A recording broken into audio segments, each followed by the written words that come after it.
When I was a kid, some of the first books that really like grabbed me out of everything I was reading and stuff, with all that stuff I was really into digging. I was getting to read Silver Age Marvel books, and you know, Jack Kirby was scaring the crap out of me. I was discovering John Byrne, not in X-Men, but in the Avengers and things like that. But what grabbed me as a kid, because let's face it, it's probably written towards a kid, and it was just kind of cool, were little tales from Superman family with the first story in these books were usually new books, and then they were like reprints, Silver Age stuff and things like that. And I always loved when you got into the Krypton culture, when they had stories set in the shrunken city of Kandor and the Fortress of Solitude, like in this one, where Superman had no power, and he and Jimmy Olsen ended up being Nightwing and Flamebird before passing the lineage, passing those identities to Kandorians in there. I escape my name right now, but they were basically the Batman and Robin. And then over the years, man, I would find, pick up little books and stuff that were taking place on Krypton before they blew up, and it was always, imaginary stories or time travel stories. Superman was a phantom because you couldn't exist in the past and change it if things like that. They always had these little rules they were making up and everything like that. But Krypton was so sci-fi inspired that I don't see how I couldn't like it. It was so, there was elements of Flash Gordon there and stuff, yet it was still, they had this super science that they had like in the 50s, very inspired by Flash Gordon, yet the world was still savage. You had like jeweled forest, I think. You had dragons flying around.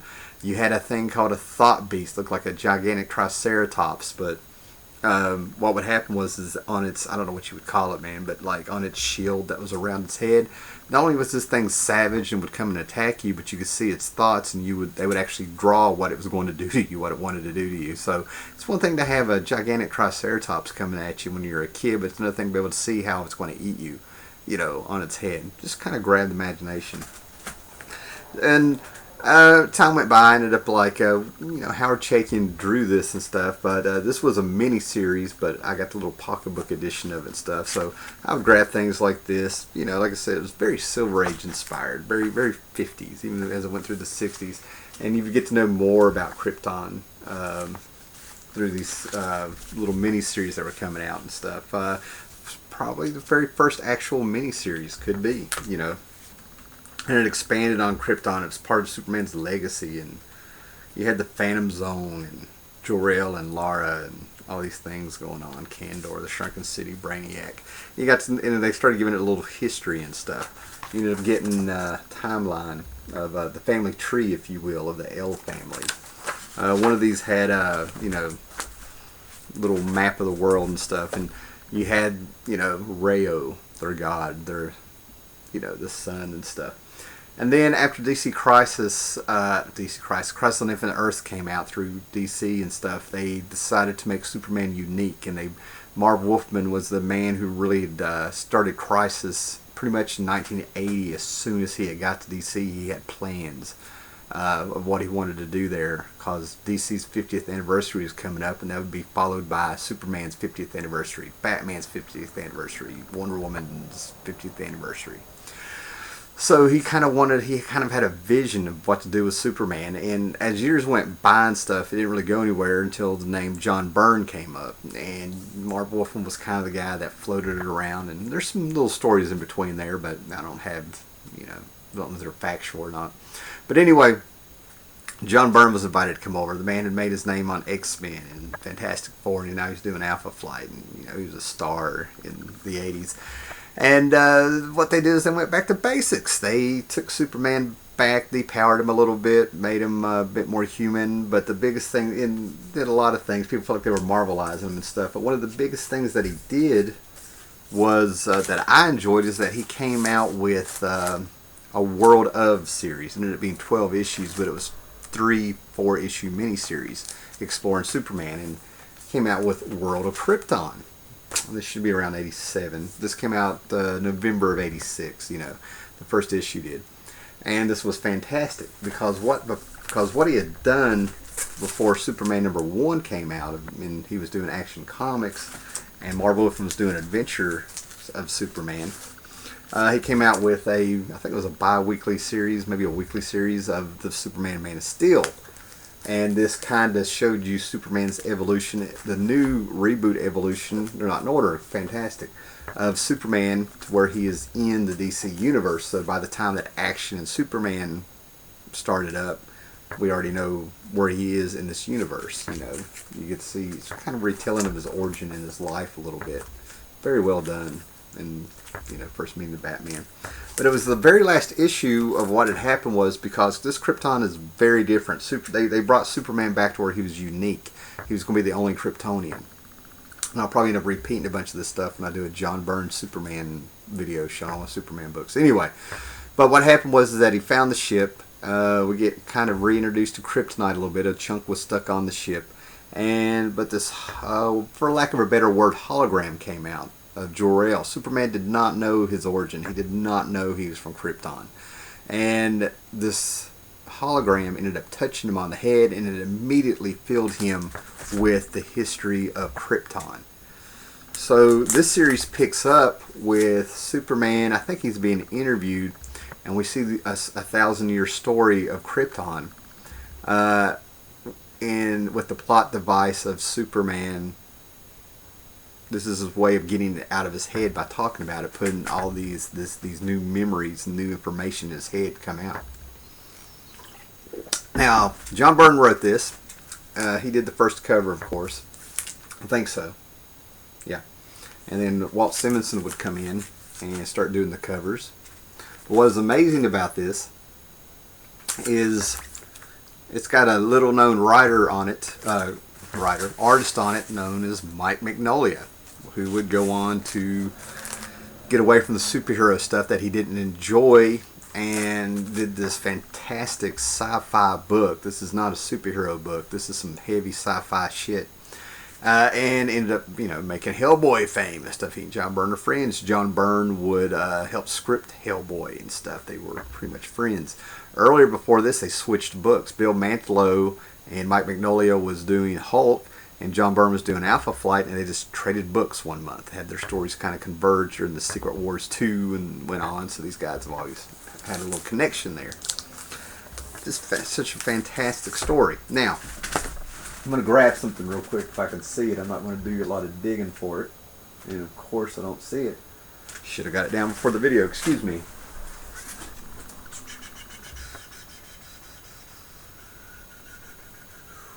Oh, of course not. It'd been nice to have it down for this video. But anyway, the real magic of the world of Krypton is Mike Mignola, who was drawing this, turned around and ended up getting hired by Disney years later. And as he was walking down these hallways with some Disney executives or people or something, he's looking at all this great art from the Disney artists of the past, you know, lying in the hallways. And he just looks at him. He's like, "Why do you need me?" And they were like, "For atmosphere." So they stuck him in a room. I think they left him alone for a couple hours. And about the last 30 minutes, he finally started drawing. And that's why I love the cartoon by Disney of, you know, Atlantis. Because not only is it kind of steampunk feel to it, but Mike Mignola kind of rehashed some of the stuff from Krypton in it. When I watch it, that's what I see when they make it to Atlantis. Disney's Lost City of Atlantis. Cannot believe I don't have that beside me. So what we have is a story that goes on for 1,000 years, okay? And Krypton kind of shows this lush little paradise. This is all new. People are flying around in their little chariots and stuff like that. And they start out and they're much more human than they end up being, okay? We have our characters here flying around all happy. And a girl's flirting with them and she's flirting back. And while they're playing around, you know, playing this little game of cat and mouse and stuff, she wrecks. And immediately he panics. And he takes her to this hospital.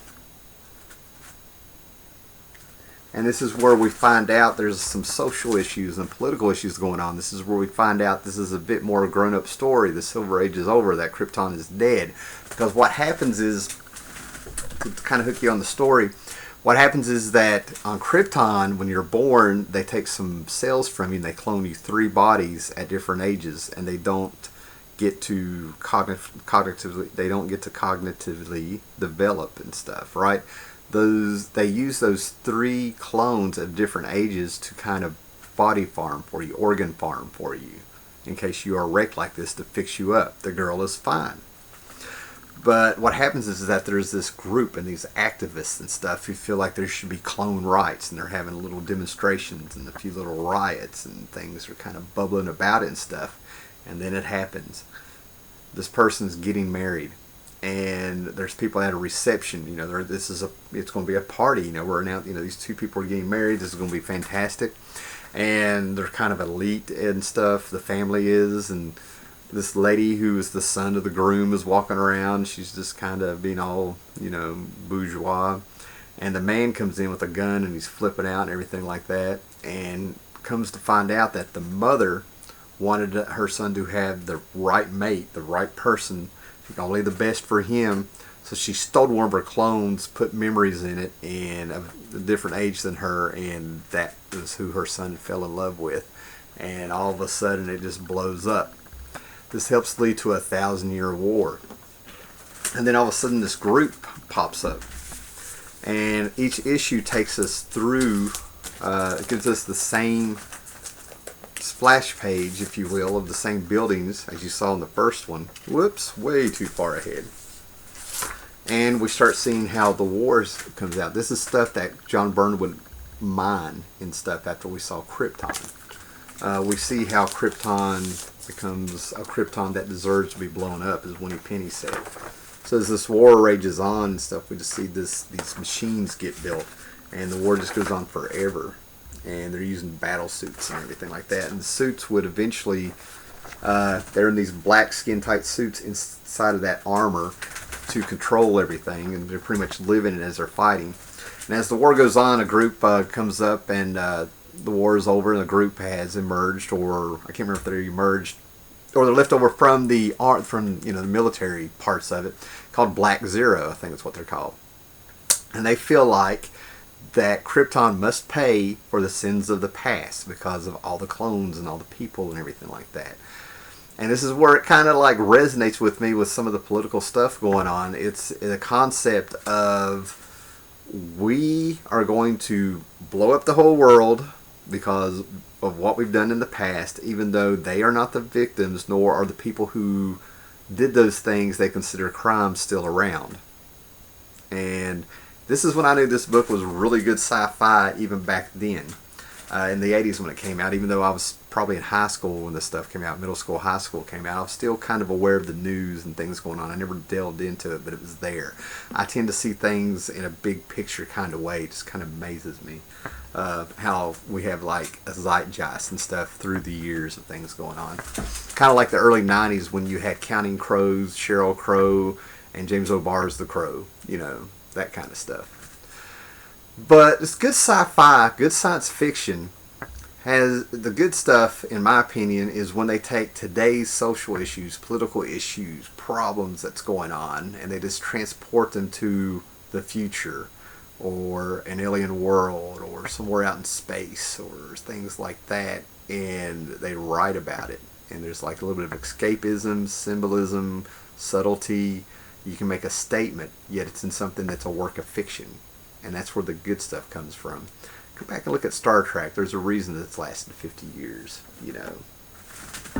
And that's the magic of this book. And that's Jor-El, of course, thwarts the Black Zero group, terrorist group and things. But as we all know, Krypton still explodes. But by this time, those little black suits that they're wearing, the Kryptonians all live in these buildings and these towers by themselves. People do not copulate. They get genetically determined and they send their stuff somewhere else, and it's done in matrix chambers and stuff, which is what Superman was sent in. Jor-El was different. I've always considered Jor-El, the father of Superman, if you guys don't know, as probably the most important character in comics, and I always had a thing for him. It's probably the Flash Gordon, Buck Rogers stuff in me, who knows. But Jor-El is very, I want you to picture this, slow down, picture this. I've said this before, years ago, when I first started YouTube and stuff, right? But picture this, let's slow things down. We'll go back to the original origin of Superman, where he was a baby, because in John Byrne's version of it, he was still in a matrix. You know, basically, you know, I'm not going to say it. You know, but basically he's in this black sphere, if you will, oval shaped. You know, he's gestating in there and stuff. But going back to the Silver Age, and even the movie and all the other interpretations of, you know, he's a baby. He's been born, right? The world's crumbling around you. You've made this little tiny rocket, probably for a test. You know, you probably thought you had more time, or you would have made a bigger rocket. Why would you make a smaller rocket? And you're going to take this fragile little baby, hold a baby sometime, and you're going to put it in this ship, and you're going to shoot it off to space and hope it lands on Earth, in hopes that good people find that baby. And that's where comic books took off, because in that story it is so overlooked. Yet with John Byrne's version of Jor-El and Lara, they're very cold. It's a very cold planet, very distant, very emotionally dead. The bodysuits that they wear, it feeds it. They don't have to do anything. They don't enjoy taste, life, nothing of life, nothing, food, drink, nothing, socializing, nothing. They just live in their towers, separated by each other, living, you know, communicating through, you know, a web, if you will, an internet web and stuff. And then all of a sudden, Jor-El kind of starts looking up, who did I have this baby with? Whose genetic material am I mixing with? You know, Lara. And he starts falling in love with her. Again, a Kryptonian at this time falling in love with her. You know, basically it's like Spock admitting that he's in love and stuff. And there's this, so not only does Superman grow up to be this great hero, and we want to say that it was because, you know, he was found by Martha Kent and Jonathan Kent and raised him to be that way. Yet here's his dad that doesn't get any credit because he was the one Kryptonian that was freaking people out because he was so different.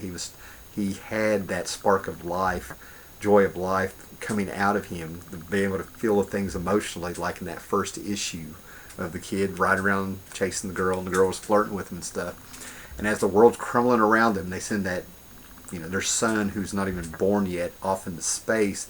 He's trying to tell Lara he loves her, and I'm not going to say if she returned it or not. You know, it's kind of like the Notebook 20 years before the Notebook. Maybe. So Superman lands on Earth, and this is why he can be considered American, because he was actually born on American soil in John Byrne's book version of it and stuff like that. There was a big blizzard that trapped the Kents because they just found out they couldn't have kids. So this explains why they could just pop up with a kid and nobody would ask. They were caught in a blizzard, cut off from everybody for months.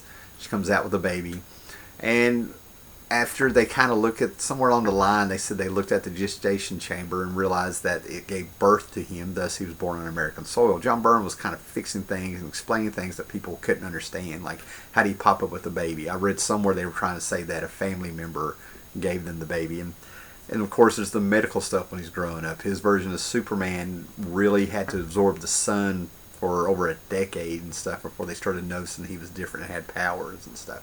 Things like that, you know. But anyway, World of Krypton. Go check it out. Great stuff, man. Later.